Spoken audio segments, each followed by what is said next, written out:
It's time for Sweet Home Cannabama, a show that will answer all your questions, provide accurate information, and dispel the myths of cannabis and hemp.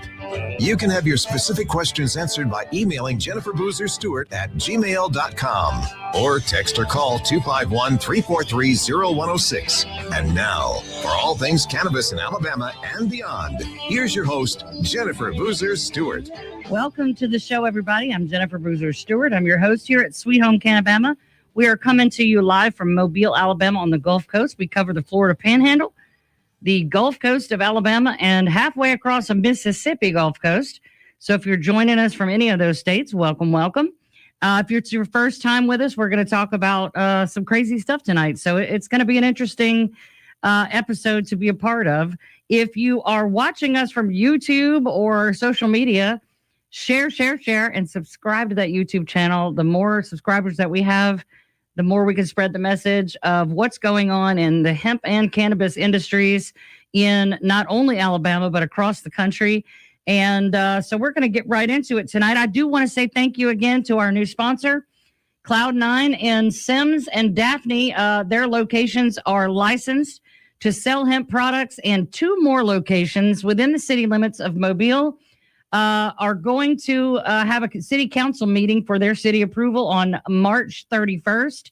So I spoke to Cordell. He's hopeful that the other 2 locations on Rangeline Road and Airport Boulevard in Mobile will be able to sell products by April the 7th. So keep an eye on that. But if you go into the Sims or Daphne locations to purchase hemp products, and as far as I know, those are the only 2 places that you can do that, tell them that we sent you, that you heard it on Sweet Home Cannabama, and get yourself a little 10% discount. So thank you again to Cloud9 and Cordell and his crew. We support you, and we're so thankful that we finally have access to legal hemp products in Mobile and Baldwin County again. We also have more ad space and room for sponsors. If your business is looking to reach a large audience of locals plus the national industries, you can email me, Jennifer Boozer Stewart at gmail.com, for information about advertising and sponsoring the show. You know, this ain't free. And I think that everybody who especially is a regular listener knows how important it is to keep this topic alive, to keep it in the public, to keep educating people on all of the uses of the plant, what it is, what it does, how it works, how to use it, what it isn't, the law and policy, and the people and the money behind everything that is happening. So we're going to go ahead and get into current events. If you haven't seen the story about Aiden Holloway, who is a basketball player for the University of Alabama Crimson Tide basketball team, you must not be on social media, but he was arrested last week on multiple felony drug charges just days before the tip-off for the NCAA March Madness tournament. He is there. Sorry, I lost my place. He was found to have 2.1 pounds in his home, and the West Alabama Narcotics Task Force searched his residence near campus on last Monday. And so he was taken into custody, charged with first-degree possession of marijuana, not for personal use, which is a Class C felony. And the reason I'm even talking about this, because again, I'm assuming most of you have read about this, is this part. Along with a failure to affix a tax stamp, which is also a felony, his bond was set at $5,000 and he was released later that day. He is suspended indefinitely, removed from campus, pending a student conduct investigation. The head coach, Nate Oates, said the team is preparing to move forward without him, but he emphasized that he has remained in contact with Holloway and offered support as the legal process unfolds. So the tax stamp thing, I mean, obviously, I think it's completely hypocritical for a state to allow arrests for something that they're also issuing $1 million licenses for, you know, just down the street. But that's neither here nor there. The tax stamp violation, though, caught my eye because I had never heard of this. So what is that? And if you knew this, I want to know how you knew it. But it happens when someone possesses marijuana or another controlled substance without purchasing and attaching Alabama's official drug tax stamps. And that is, it imposes an excise tax on illegal drugs. So, I mean, there's so many oxymorons already in this story. But if you fail to pay the tax, that is a separate felony. So that is what Aiden Holloway has been charged with. He's got a Class C felony for the possession, but he's also got a separate felony for failure to affix a tax stamp. This is a civil obligation, okay? You go down to the Alabama Department of Revenue, you purchase official drug tax stamps, and you affix them to marijuana that you're intending to sell illegally or any other controlled substance. I'm sorry, what?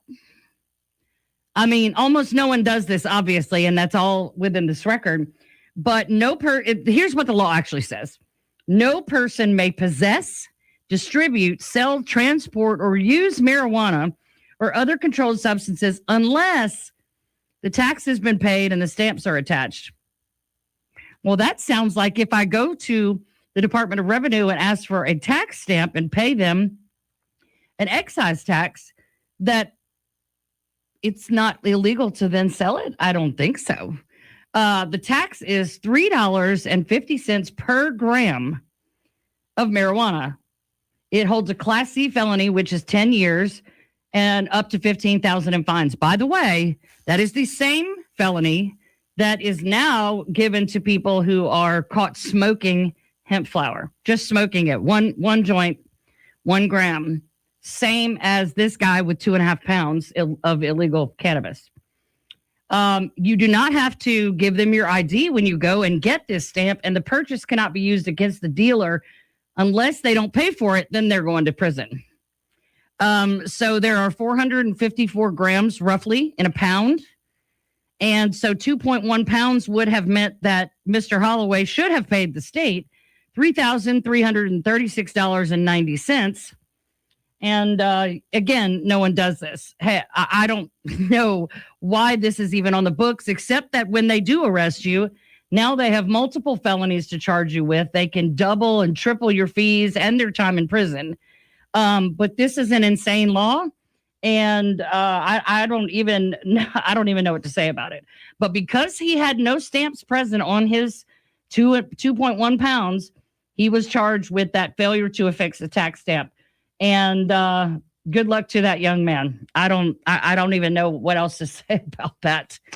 In other news, the Alabama Medical Cannabis Commission has now been audited from 2021 to present.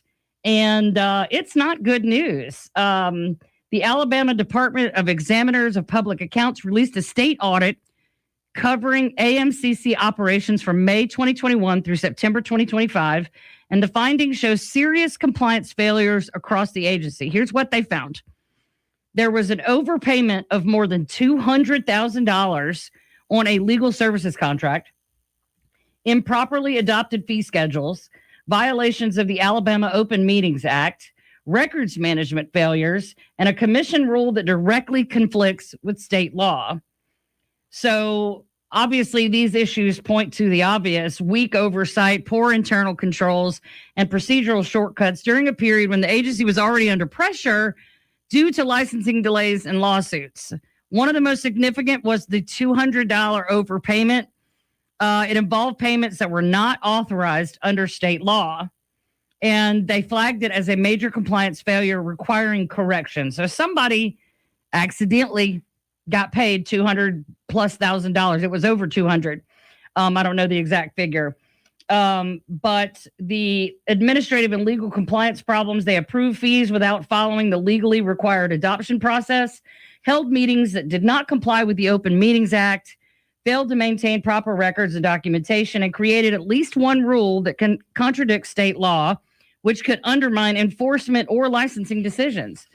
So at a time when the trust and hope that this program was finally going to take flight and save everything and be great for everybody, wah, wah, here we go. It's all corrupt. Are we shocked? I'm not shocked. I'm actually shocked that the state audited its own agency and then put this out there. But, the lawsuits and this what we like to call state sanctioned cartel, where only a few big players with big money get to be involved and everybody else can go kick rocks.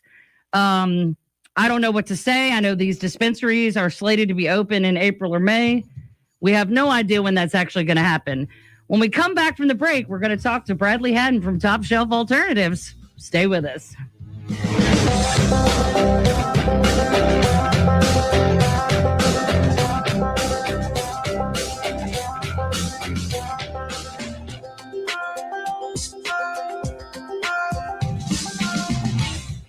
Hey, Canabama fans, are you lost and looking for a licensed hemp retailer in Mobile and Baldwin County? Look no further. Cloud9 Vapes has 2 licensed locations, one in Sims and one in Daphne, and are now serving up the relief you need. From edibles and drinks to vapes and topical creams, Cloud9 has the products you need on both sides of the bay with more to come. Go to cloud9vapesllc.com for more information. We didn't know what to expect. We were just left in a hotel. My mom was doing drugs in the house. Tay and Brianna spent years of their childhood in homes that weren't safe. They were placed in foster care and longed for a permanent, loving home. I didn't know what my future was. I wouldn't speak to anyone. I was afraid of everything. With help from the Dave Thomas Foundation for Adoption, Brianna and Tay were adopted and now feel excited about their futures. I'm studying to be a chef, and I really want to travel the world. I'm going to be a mechanic, and I can focus on my career. Right now, in the United States, there are more than 100,000 children in foster care, just like Brianna and Tay, who need a family now. Learn how you can help at davethomasfoundation.org. Welcome back to Sweet Home Canabama. Now, with all the information you want about cannabis, here's your host, Jennifer Boozer. Welcome back, everybody, to Sweet Home Canabama. I want to say one more thing before I introduce our guest, because it's very, very relevant to what we're about to talk about. The U.S. hemp industry, we knew that the economic impact of all of this new legislation was big. And I think there was an estimate that the industry was worth $25 to $28 billion. Well, the HIFA group, the Hemp Industry and Farmers Association, made sure that we got an actual economic impact study done by Whitney Economics, and they published the results today. Now we know that the U.S. hemp industry is valued at $37.5 billion to $50.9 billion across the country. That's a whole lot more than we thought. I mean, that's just like in Alabama when we went through all this with HB 445. One of the things that would have been of great value in our fight would have been an accurate look at the economic impact. And we couldn't get that done. Those things cost a lot of money and they take a lot of resources. And we just did not have any time once HB 445 finally came at the end of the session. So let's talk about the economic impact to one particular business. I want to introduce you guys to Bradley. Top Shelf Alternatives in Opelika is jumping through all the hoops to obtain a hemp retailer's license through the ABC board, and owners Bradley and Kayla Haddon are at their wits' end. Bradley was a guest in May when my husband Shane proposed on the live show, just as HB 445 was passed into law by Governor Ivey. Since then, Brad and Kayla have lost hundreds of thousands in revenue, let go beloved staff members, and are still fighting for approval in Opelika in order to obtain the licensing they need to resume service to the people of their community. Bradley, welcome back to the show. Hey, how's it going, Jennifer? Well, I don't know if you heard the news part, but it's crazy out here, huh? A little bit. I don't know any drug dealers that actively go and put a tax stamp on that. Right. I mean, yeah. Well, I thought it was funny because now we live in the age of surveillance. You might not have to show them your ID at the counter, but they got your face, your body heat signature. Yeah. They know where you are, and they probably followed you home. Right. It's crazy at this point that, we are so far removed from, or I should say that the senators and our voting body is so far removed from the constituents. Mm-hmm. I literally thought of a, Roadrunner cartoon from back in the day of just over the top craziness. Right. That's going on. I mean, like, in what world you don't even have to have a high school education to understand that is just absolutely absurd. And what is the end goal? Just to give somebody, another 20-year-old kid, a felony for the rest of his life, right? Where he can't vote, he can't, serve the military, can't buy firearms, can't do any of this stuff. Probably can't get much of a job, and he sure can't play basketball. Yeah. Right. And all of this because of a plant that grows naturally. Right. And that I'm sure they will be able to purchase legally in Tuscaloosa very soon. Right. But at the same time, if he had 55 gallons of, alcohol sitting in his, coffee table, I'm pretty sure nothing would have been said whatsoever. No, the police never would have came to his house. Right. So, I mean, it just goes to show the hypocrisy from top to bottom. And it's in this journey, man, I'll be honest with you, it's become such a disconnect between all of the representatives. I know this is going to be backwards, but I just thought this was funny that Randy Price sent me this 2-page front to back, probably a lot of money flyer in my mailbox today to vote for him, when I've called his office probably close to 20 times now. And his staffers say there's no shape, form, or fashion will you be able to talk directly to Randy Price. Right. So at what point does that become, king and queen again? Right. So at what point, if none of our elected officials have the capacity to talk and speak with business owners that affect your everyday life, right? At what point do we start saying, enough is enough? Right. Well, not only are you a business owner, you're a voter in his district. Right.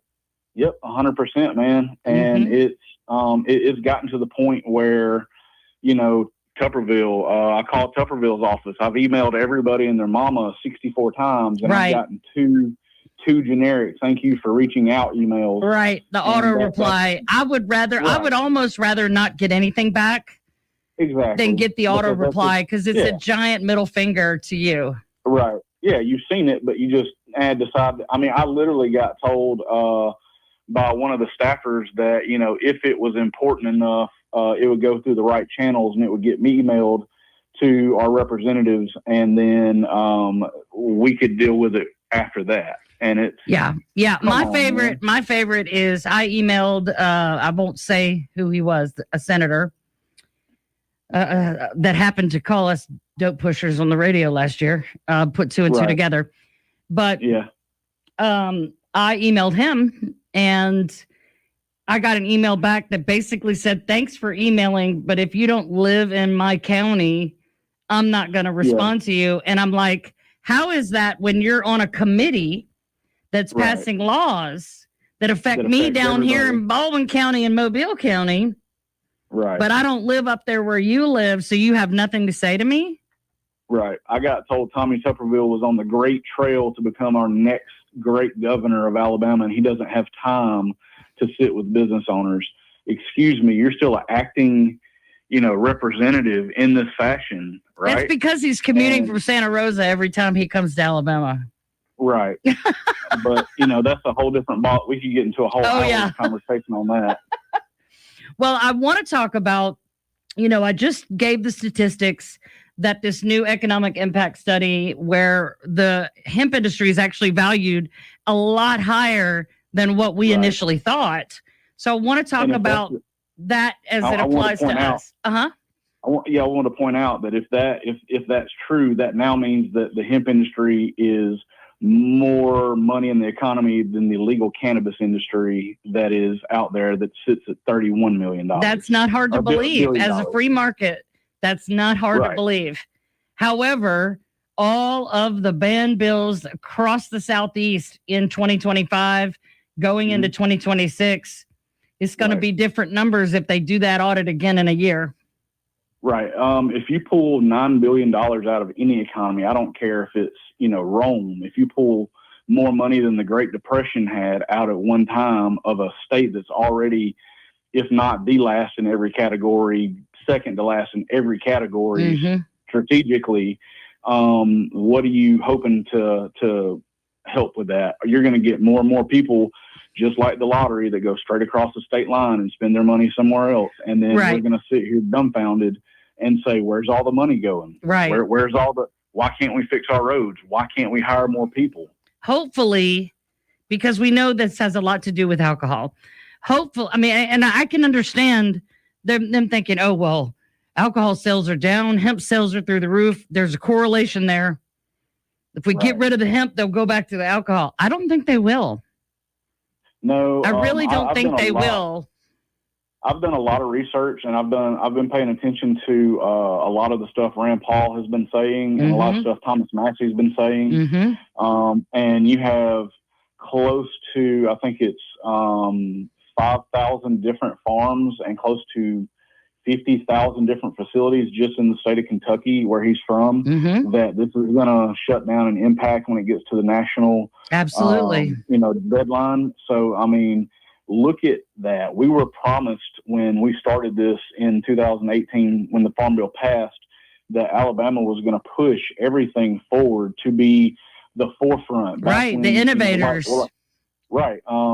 Back when the cotton mills were the biggest export of Alabama, and we thrived. Everybody, if you're a certain age, everybody has at least one family member, if not multiple family members, that worked for a cotton mill back in the day in some form or fashion. Right. And, same from Louisiana. That's where I grew up. Right. There were cotton fields everywhere. And if you were to lean into this technology, you could not just innovate, which we've done. You could thrive. Like I said before, this state is almost last in every metric, except for crime, ODs, opioid use, you name football. Any of those. Right.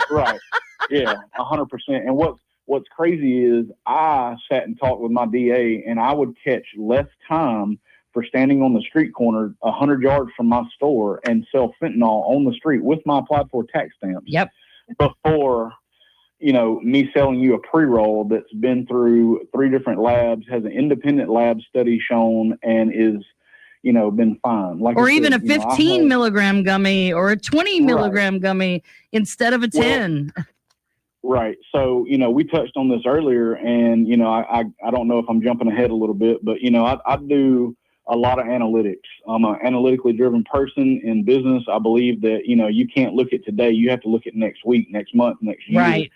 And that was one of the biggest letdowns of this whole fiasco is you have hundreds of businesses, hundreds of people's livelihoods on the line. And it's almost like the ABC board and everybody else, was literally given a gag order to not give us any information whatsoever until the absolute midnight, 11:59, to where we can't pivot. Right. Because, every obstacle, right. Like you said, if this is Roadrunner, we are Wile E. Coyote heading 100%. 90 miles an hour into a brick wall that looks like an open road. Yep. 100%. That's who we are. And then an anvil lands on our head and we explode. That's how it, hey, look at my life. I'm already there. You're heading for the rocks. I've already got the anvil and the stick of dynamite. That's unfortunately, like I said, we applied for this license. Like, we were done with the license in less than 3 days. I will say this, we talk bad about the ABC board so much, but I will say that my local representative has been very, very helpful. She's been very knowledgeable. I want to, say, Miss Jessica, I like to give people credit where credit's due. Hey, I got to interrupt you right there. We will pick this right back. We got to go to a break. Stay with us. Yep. All right. FM Talk 106.5, the Gulf Coast Weather Authority, and Dr. Bill Williams. The Gulf Coast can expect partly cloudy skies tonight, though temperatures will be in the upper 50s at daybreak.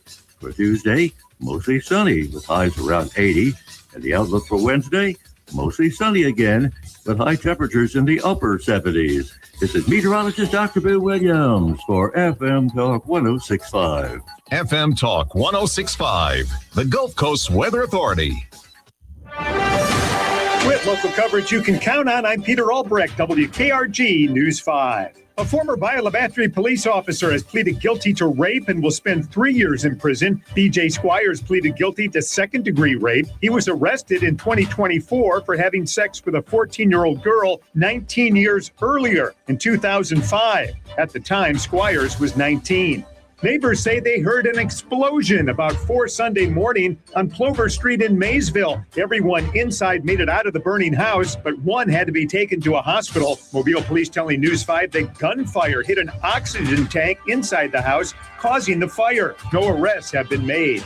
The trial of a woman arrested for wearing a penis costume to an anti-Trump protest in Fairhope last year has been postponed. It will now be heard April 15th. Jenna Renee Gamble is charged with disorderly conduct, resisting arrest, and giving a false name. I'm Peter Albrecht, WKRG News 5. Hey, Canabama fans, are you lost and looking for a licensed hemp retailer in Mobile and Baldwin County?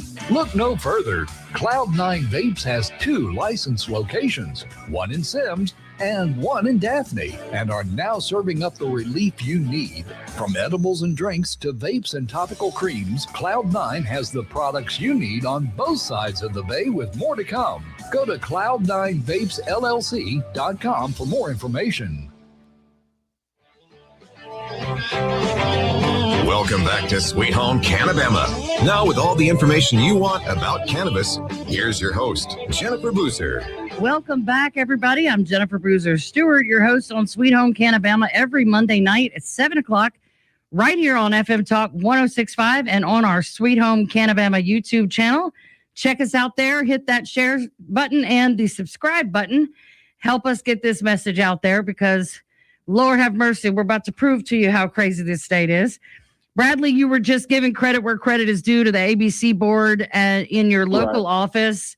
I want to let you finish that statement. I didn't mean to cut you off there. No worries. I just wanted to say, shout out to Miss Jessica, because like I told you earlier, I think that lady has my phone number programmed into her phone by now. Mm-hmm. Because there's so many, this bill is so muddy. It's so loosely written that nobody, even them still now, can tell me without checking with 3 different higher ups. Right.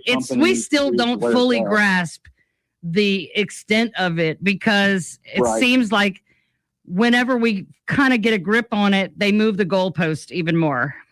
Right, just a little bit. Or we discover that they put these little landmines in there, like the city approval that we're going to discuss in a few minutes. Massive landmine, because they took part of our products, the bulk of our products, in July. And then in January, we were supposed to step up to the plate, compliant, ready to go, and licensed. And then there was no license. And now this city approval is proving to be the kink in the chain that is having the most impact right now. So, but I want to go back. Let's start with June 30th, 2025.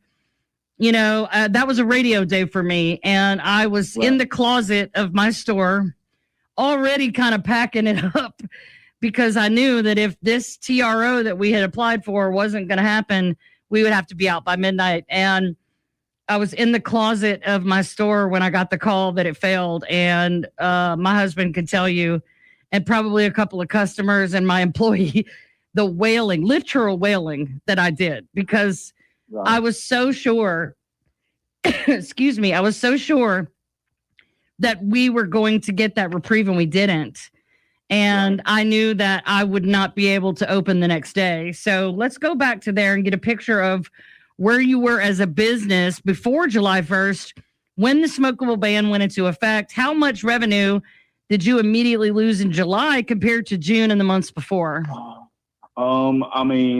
Just to give you figures, it would probably be close to about 92% overnight.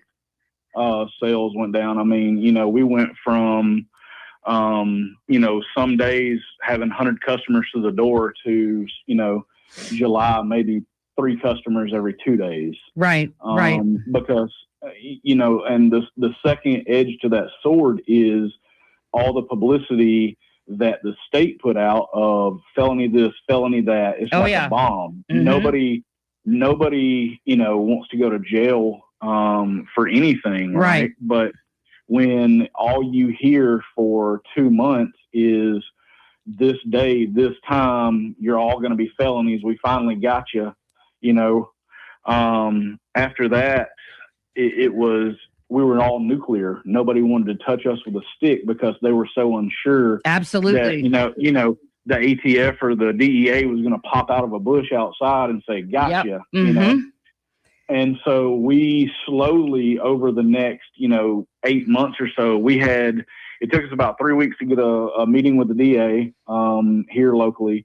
And like I told you before, I thought it was going to go the way of alcohol, to where you have dry and wet counties. Every DA is different. Right. It's how they interpret right, because at the end of the day, it's up to the DA. If you get arrested, any of that, it's up to the DA whether or not you're going to actually be charged and prosecuted. Right. Mm-hmm. Absolutely. And, our DA was very forthcoming with information. We were very upfront with her because we were trying to show her, as we've shown the community, that we're here to do this the right way. Whether it costs, us money or anything else like that, we're willing to show people that we're here to do this the right way. Right. And it's always hard when you're the first to do anything because there's so much pushback. Yeah. But we were able to continue selling culinary herb because, we had discussions about the vape versus smoking versus everything else. Oh, yeah. And we were slowly able to get revenue sales back up all the way to December. December, we hit our June numbers again. And then, of course, a lot of that was people panic buying. I couldn't keep gummies on the shelf. I couldn't keep creams on the shelf. Right. I couldn't keep, anything on the shelf. Right. And yet here we sit, not even 6 miles from my store in another city. There's still 2 to 3 stores that are still fully stocked with those items. Right. They're here too. They're here too in Mobile. Yeah. I get customers that will call me just to tell me, and I'm like, right. I don't know what to do with that information, Right. But I'm not but again, those are the types of people that if you can believe that any of this had anything to do with public safety or the bad guys, again, the bad guys are still doing what bad guys do. Exactly. And here I am. Here you are trying desperately not to go absolutely under, to be doing the right thing, because that was our entire argument. We already are doing the right thing. Yeah, the entire argument was, hey, we're just going to take the bad actors and the gas station stuff out. Well, they did. They moved it 6 foot from the grocery side to the liquor side. Mm-hmm. And then I want to touch on. This has been an absolute roller coaster with the city council, because we were initially trying to get the alcohol license, like Cordell did, to where we didn't have to put up a wall. We didn't have to get a separate register. We didn't have to get all these extra charges. Right. That seemed like the only reason they were written is to get people to spend money until they're bled dry. Right. And then they fail. Right. And then that way they can take the high road and say, hey, we didn't cause you guys to go out of business. You're just bad management of whatever. Right. I'm sure that they would say that to all of us. And, we were told by the revenue department, like I said, that's why I wanted to give a shout out to Miss Jessica. We applied for our license Friday. We went and got our fingerprints Friday, and Monday we were done with the ABC process. Right. And that was January 14th. We had all our ducks in a row. We were one of the first ones in this county to do so. I think number 6 in the state. Wow. To even apply for this. Yeah. And it is sat in limbo since January 14th. And it is now March 18th, 19th? Today's the 24th, isn't it? Is it the 24th? I think it's the 24th. Yeah, I don't know what day it is. I don't have a job. Sure. Right. Me neither. 23rd. It's the 23rd. And so you look at an average of $2,500 a day. Right. With our doors being closed, you're talking I did the math there. There's $319,411 of revenue that's never going to be able to be made back. But Right. the worst part about that is customers are only going to keep calling and coming to the store so long. Right. And you keep telling them that, hey, man, I'm sorry, I can't sell you any products. We don't have this license. Oh, well, what about the CBD stuff? What about my pet treats? No, you'll catch a felony for CBD dog treats right now if you don't have a license. Right. For selling it. Right. And that is Any the disconnect. cannabinoid means CBD, That's CBG, CBN, Any of THC, it. all the things. All the things. Mm-hmm. And the disconnect that I've found, the biggest disconnect is the state does not talk to local. Local does not talk to state. Nope. And when we turned our application into the revenue department of Opelika, the lady looked at me and was dumbfounded and said, "We can't take this." I said, "What do you mean you can't take this? We've went through the process." And she said, "No, you don't understand. We don't have a SKU in our system yet that allows us to check a box for THC or hemp license for it to be sent to the city council." And I said, no offense, but that's a you problem. Right. That's not a me problem. We've been talking about this in city council since the last week in October. Right. October. Right. November, So the city, that's one of the things I was January. going to ask you is, I know you were proactive long before the ABC Long board before. finally Right. put out the application in December 15th. You Right. guys were in there. I mean, I know most people were. I'm sure Cordell would Right. say the same thing. Mhm. That Yeah. immediately calling ABC, you wanted to make sure that you had everything you needed. So the day Yep. that application came out, Well, you could we could hit the secure it. ground running. Yep, absolutely. Right. And we were told, I called the 2nd, the 7th and the 10th of January, and they told me the same thing. The application is not available for you to come in and do yet. Yeah. We can't even get, even though they printed the checklist or the pre-checklist December 15th. Right. Right. Because you had to do the checklist from December 15th, which Right. included the city approval. Right. Exactly. And then Right. turn And then- that into ABC, and then you could Right. get an appointment with the ABC Right. and fill out your actual application. That was application. And then that has to go pre-application. Right, and then that has to go back to ABC, back to the local municipalities, which is where we ran into the problem. Right. We were denied our liquor license. We were told by the revenue department that they couldn't take our THC license, but they could take our liquor license, our package store license, and they go ahead and process that. We waited our 2 weeks till the next city council meeting, which, by the way, they're only every 2 weeks. So you miss one, you're 2 weeks out. Right. After that, we went in thinking that we were getting our, alcohol license voted on. We'd already bought close to $10,000 in racks because, they have to come take pictures and all that. Right. Fun fact, you have to have your store set up 80% ready to go before ABC will even come take pictures and then issue your license. So you have to come out of pocket. No before- guarantee you're going to get the actual no guarantee. license. And I asked ABC, Oh, I God. said, what's the guarantee I'm going to get the license? She says, well, we don't deny licenses. I said, well, what's my, I was like, I have to come out of pocket 20, 30 grand to get this ready to go. And you still haven't said yes or no, I can have this license. Yeah. And she's like, it's just a compliance issue. And so we went in, we're the first store in 9 years to be denied our liquor license on the very same day that they approved 14 other liquor licenses because of a 2010 statute called the Overlay Corridor, which is basically they were tired of seeing gas stations pop up liquor stores on the main thoroughfare of downtown Opelika. They wanted to keep historic downtown. And pretend that And people so- aren't getting drunk off their heads. Right. Yeah. Right.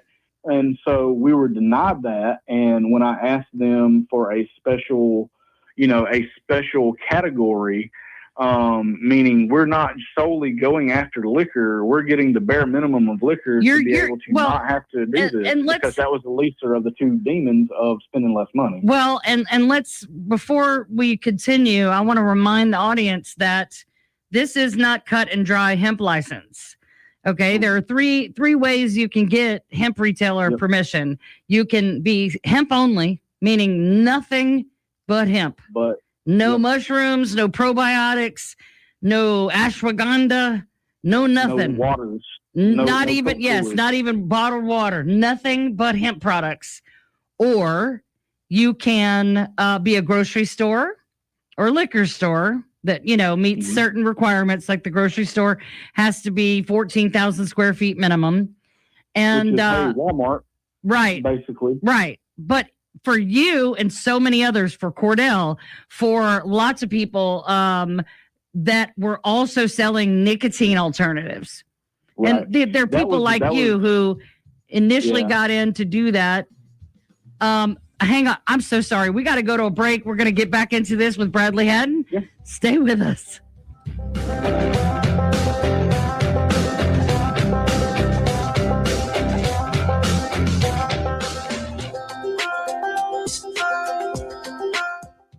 Hey, Canabama fans, are you lost and looking for a licensed hemp retailer in Mobile and Baldwin County? Look no further. Cloud9 Vapes has 2 licensed locations, one in Sims and one in Daphne, and are now serving up the relief you need. From edibles and drinks to vapes and topical creams, Cloud9 has the products you need on both sides of the bay, with more to come. Go to cloud9vapesllc.com for more information.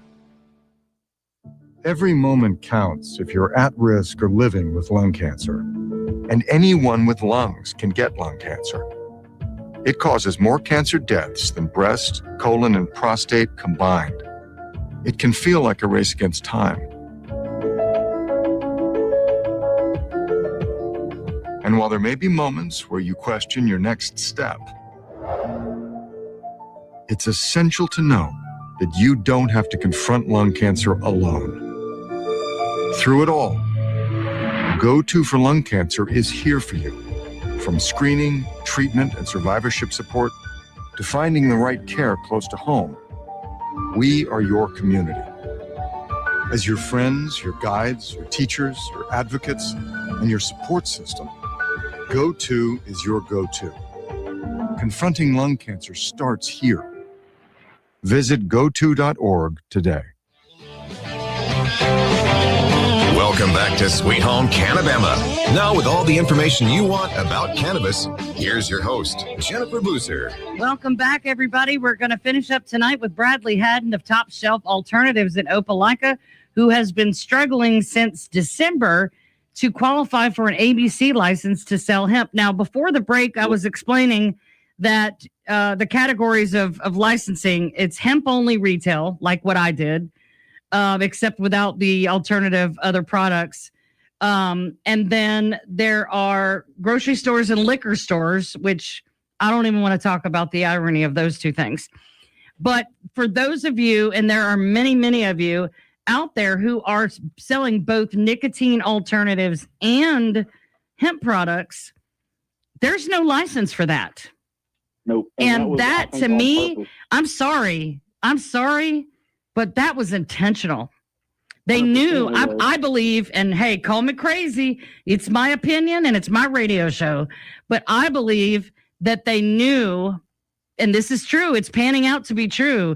People like you, Cordell, people like Megan in Auburn and all the other places that sold both nicotine alternatives and hemp products, those nicotine alternatives are what's keeping y'all fed. Yeah, it's what, and that's got its own issues and new taxes and ban laws and all that. We fought for both of those issues. But if you sell nicotine alternatives and hemp, you are just out of luck. So the option for you, because that was the majority of us. Exactly. And so the options for you are either get rid of nicotine alternatives and just do hemp, except you can only have 10 milligram drinks, edibles, and CBD products. Right. Or getting the numbers for a second with that. Yeah. Well, or you have to add liquor to what you're doing. Yep. Which is the biggest slap in the face there is, because 9 out of 10 of store owners got into this to help give people better alternatives to alcohol, right? Opioids, pain pills. And we help people get out of those situations. Absolutely. With hemp. You help. I mean, you started down this road to help people be able to quit smoking cigarettes and have a healthier alternative to wean themselves off of nicotine. And then took on hemp products. And I know so many people like you that do this. I know their heart is exactly where mine is with hemp, because it changed your life. It saved your 100%. life, you know? Yep. That's what Cordell would say. And I know Megan, you know, we've had these conversations.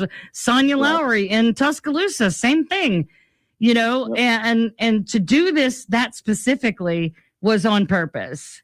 They didn't leave you guys out nothing. accidentally. They left you out on purpose. No, on purpose. And that was one of the big things, you know, that we fought. So, like I said, we got denied our liquor license, and the very next day I went back to the ABC board and paid another $150 fee for another application, and abandoned the alcohol sale license. And thankfully, the company I used for all those racks and everything allowed me to return them because they were freight and they were unopened. Wow. But since then, I went back to the revenue department and said, hey, I know you guys said you can't take this, but, you know, I'm going to come here every day until you either get tired of seeing me or you take me to jail, one of the two. Right. I'm not taking no for an answer. The state has given us a very slim way forward, and we are towing that line to the T, and Right. you're not going to hold me up. And what I have found out locally is they were trying to postpone us long enough to put a statute in place that would not allow the sale of hemp products. One of the council members, who just so happens to be the department head of the pharmaceutical department at the biggest hospital here. Oh, what a coincidence. What a coincidence. Had told one of the local newspapers after the meeting last time that if the state's looking at hemp like alcohol, we're going to look at it like alcohol too. And if you can't have alcohol in the overlay corridor, you shouldn't be able to have hemp in the overlay corridor, which is stupid because they grandfathered 30 stores into that back in 2010. So you either have to grandfather me in since we've been in business for 3 years, or you open yourself up to a lawsuit. Right. Which, by the way, nobody has time or energy to do. I just want to sell my products and be left alone. Right. And as of now, the mayor called me the next day and said he apologized for them tabling. Again, we went in this time thinking, hey, we're getting voted on. And the city council members pulled our license off the general agenda. Yeah. Agenda, and said they wanted to vote on that independently, and then tabled it without discussion, meaning that they do not have to have any public present to discuss this. They can do it behind closed doors. And they visibly saw us get upset. We even had a customer stand up and speak on our behalf, and she basically said, hey, I've been to so many of these meetings. He's been here since, October of last year. Not one time has anything came up negative about this store, this person, these products, any of it. Right. It's always a positive of when are they coming back. Right. And not one person has said any derogatory thing towards any. Right. You don't have any complaints. The police have never visited your business because of bad activities. You don't have a bad presence. I know people in Mobile love Canabama. I mean, my daughter met somebody today that happened to see my name pop up on her phone while she was at work and said, oh, I had menopause and I used to cry in the store. People remember that because you helped them. And that's how it is. And unfortunately, the only power, again, this goes back to a power struggle. I'm going through Game of Thrones again with my wife. We're watching it again. And I swear to you, the politics in Alabama feels like you're in the middle of an episode of Game of Thrones. It is lie, cheat, and steal until you get discovered and then say it's somebody else's fault. Right. And they're ready to cut your head off at any moment. Right. Yeah. They told me, like I said, I had a meeting with the city attorney and everybody else asking why this is taking so long when you guys knew in October that this was coming. Why are you telling me there's not a statute in place to accept my application? Right. And, I was told that they're trying to put a statute in place to not allow the hemp sales. But since then, the mayor has told me they've reviewed that and said that it's silent on that we're good to go. And that if I could please give him till the next council meeting, which is now going to be April 7th, that they'll get my license back on the agenda and voted on. There again, that's not a guarantee they're going to vote yes for it. Right. And at that point, what do you do? Right. Because we are so far, we've spent almost $90,000 since October, November retrofitting our store. Yeah, We I was ended going to up say, having you guys build had to a even wall. remodel and create two separate entrances, two separate everything in order to be able to separate sell everything. nicotine and hemp products. Yep. Which is, there again, I'm not wanting to abandon the alternatives to nicotine because it has helped me personally and so many other people. You look at where the state of Alabama is, why are our priorities the way they are? Right. When, that customer stood up and said, hey, I cannot sleep. I have pain issues. Right. Opiates don't help me. Right. Alcohol, I can't use Right. alcohol. This is the only thing. She's like 68 years old. This is the only thing that has helped her have a good night's sleep with zero side effects. Right. And she said, I'm having to go across state lines and break the law. Right. Bringing products back across and spend my money in another economy instead of supporting local business that helped her in the first place. Right. Right.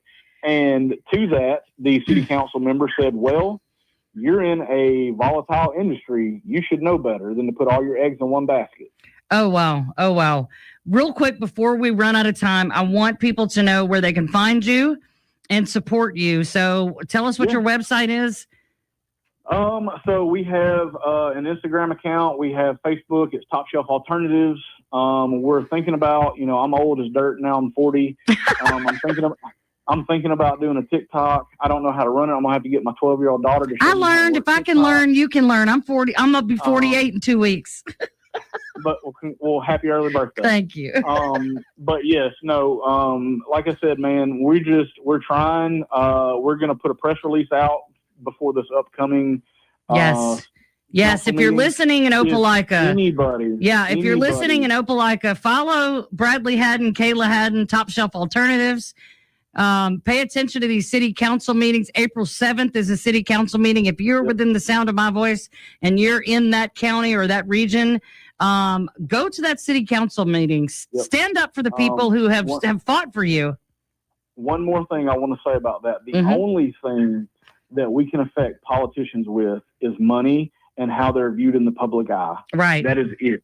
And instead of embracing the future, because this new generation does not drink alcohol. This new generation wants nothing to do with alcohol. Instead of leaning into the future, we are going 5 steps backwards. That is the number one complaint I get from customers is why is this state? Yeah.